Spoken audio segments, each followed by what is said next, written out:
Ce matin s'est tenue une assemblée de Province Sud relative à l'ajustement du budget 2025. En effet, l'équilibre des comptes de 2024 a permis de dégager 7,7 milliards de francs de plus. Le réajustement du budget tient aussi compte du soutien attendu de l'État sous forme de compensation des recettes de répartition. Parmi ces 7,7 milliards, 3,8 seront dépensés en investissement et en fonctionnement, soit 1,7 milliard de francs consacrés aux patentés, au dispositif Job Jeunes et aux mesures d'attractivité pour le recrutement des professionnels de santé et près de 500 millions dédiés aux projets des communes. Un soutien à la relance économique assumé par la majorité.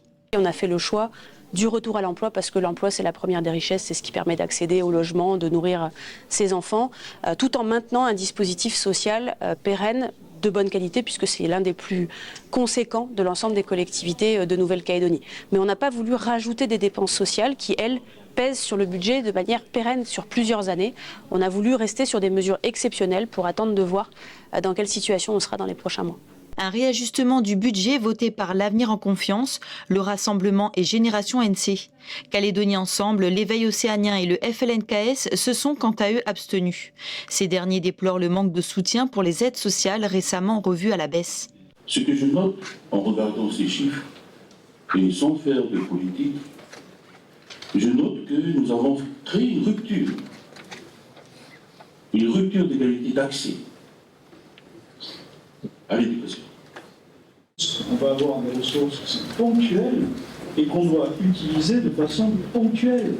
C'est pour ça que ces ressources sont affectées à de l'investissement, c'est-à-dire à des aides, à ce dont a besoin le système économique aujourd'hui, c'est-à-dire une aide d'urgence, pour éviter de disparaître. Nous constatons, nous, depuis qu'a été voté ici par la majorité, les coupes au niveau des aides sociales, je rappelle les bourses, le transport, cantine, etc., qu'il y a, nous le ressentions, une rupture d'égalité d'accès à l'éducation. Quand on a une baisse de 1600 élèves au maternel primaire dans la province sud, nous nous interrogeons.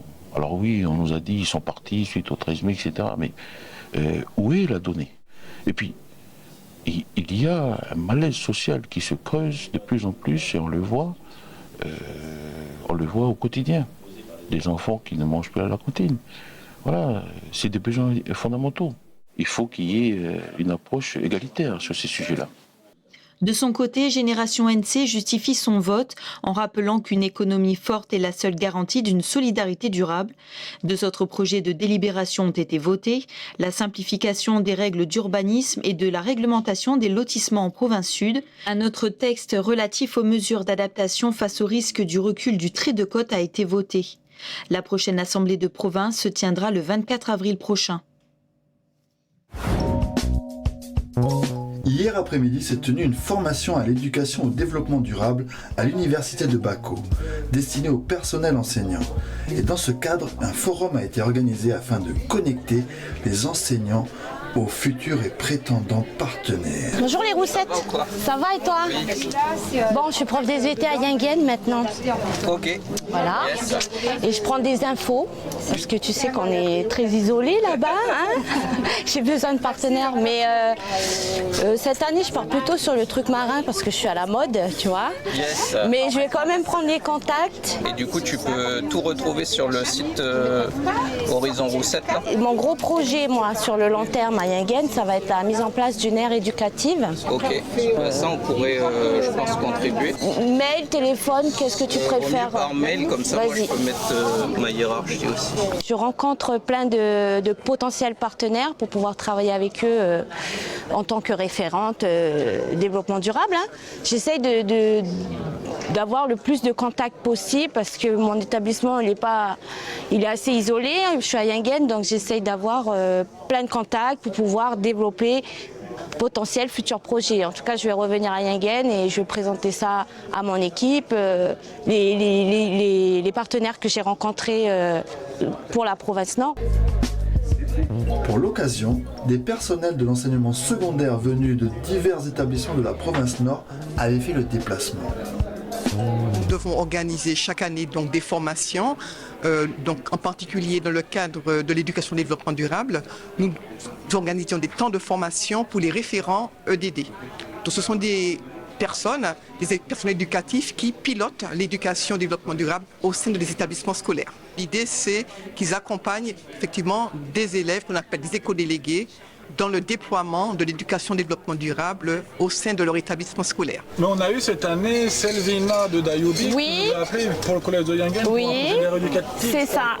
Pas hésiter si jamais... C'est pour ça que je viens. C'est moi qui est à l'initiative. Enfin, c'est moi et Selvina. C'est Selvina qui m'a lancé sur le projet. Là, on est vraiment dans tout ce qui est administratif et tout ça. Si vous voulez, voilà. Action dans le sentier, on peut faire visiter la mangrove. En tout cas, là, j'ai plein d'idées qui émergent là, pour cette année.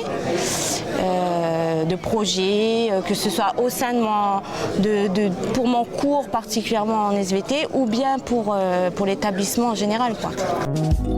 Comme Chimane, charge maintenant aux référents à l'éducation et au développement durable de proposer du contenu pédagogique aux élèves au sein de leurs établissements respectifs. La crise que traverse le pays n'épargne pas le secteur de la culture. La Maison du Livre fait partie des outils impactés. Face à la forte baisse des subventions des institutions, l'association est contrainte de revoir son fonctionnement et son statut. Tel était l'objet de leur assemblée générale hier soir. Cette assemblée générale a un goût particulier puisqu'on doit repenser les choses pour la suite. Et notamment parce que nous avions une directrice qui a dû être licenciée pour raisons économiques. Il y a des difficultés au niveau des subventions que l'on reçoit, qui sont en baisse constante depuis quelque temps, hein, mais cette année c'est particulier. Enfin, c'est arrivé à un stade où on ne peut pas continuer à fonctionner avec une directrice. Malgré cette baisse drastique de subventions, les membres de la Maison du Livre tiennent à poursuivre les missions de l'organisation cette année. Avec le changement de statut, elle espère attirer des bénévoles pour faire vivre la structure et ses projets. L'an dernier, qui était donc une année difficile pour tout le monde, la Maison du Livre a vraiment joué le jeu pour rencontrer les Calédoniens avec un livre, avec un auteur, avec un éditeur. Et ça s'est produit dans les écoles, ça s'est produit à Nouméa, à La Foix, à Ouvéa, à Lifou et à Nouméa dans des lieux comme Rivière-Salée ou Caméré, où les bibliothèques avaient été brûlées. Donc toute cette symbolique, c'est quand même très important. Forcément, on a été obligé de tout réorganiser parce qu'on s'est adapté à la réalité du moment pour faire quelque chose qui avait du sens pour la population. Et c'est ce qu'on veut, malgré tout, continuer à faire. Cette année, la Maison du Livre ne pourra pas organiser son événement phare, le SILO, le Salon international du livre océanien. D'où l'importance de maintenir l'organisation des autres petits événements pour aider la filière du livre calédonien. Les éditeurs sont vraiment en difficulté. Les libraires, comme tous les commerces, sont en grande difficulté également. L'intérêt de garder la Maison du Livre, c'est de soutenir tous les acteurs du livre qui sont en grande difficulté économique à l'heure actuelle. Pour pas qu'il y ait une espèce de mort dans l'indifférence, quoi. Il faut qu'on puisse continuer à envisager quelque chose pour l'avenir. La Maison du Livre a été créée en 2007 sous l'impulsion de Dewe Gorodé, chargé de la culture au gouvernement.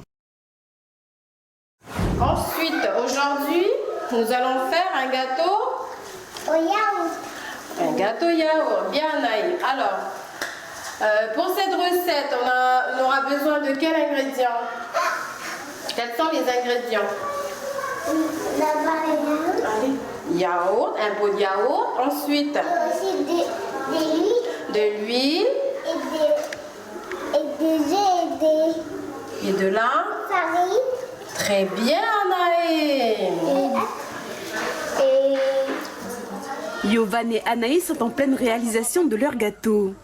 En tout, 9 enfants se sont inscrits mercredi après-midi aux animations proposées par la Caisse des écoles de Koumak.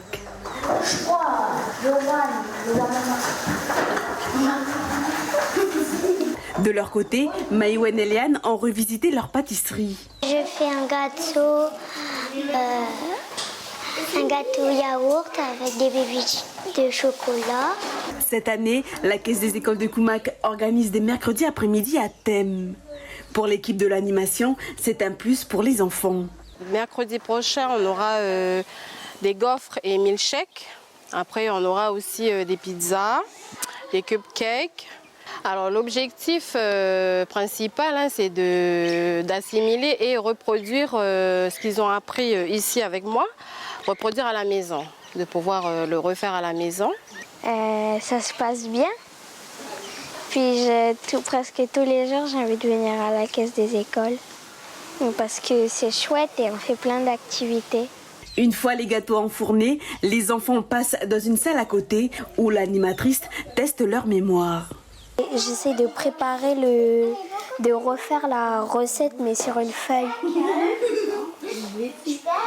15h30, le goûter de la petite équipe est prêt, c'est l'heure de la dégustation. Qui sait, ces animations déclencheront peut-être la fibre pâtissière chez certains.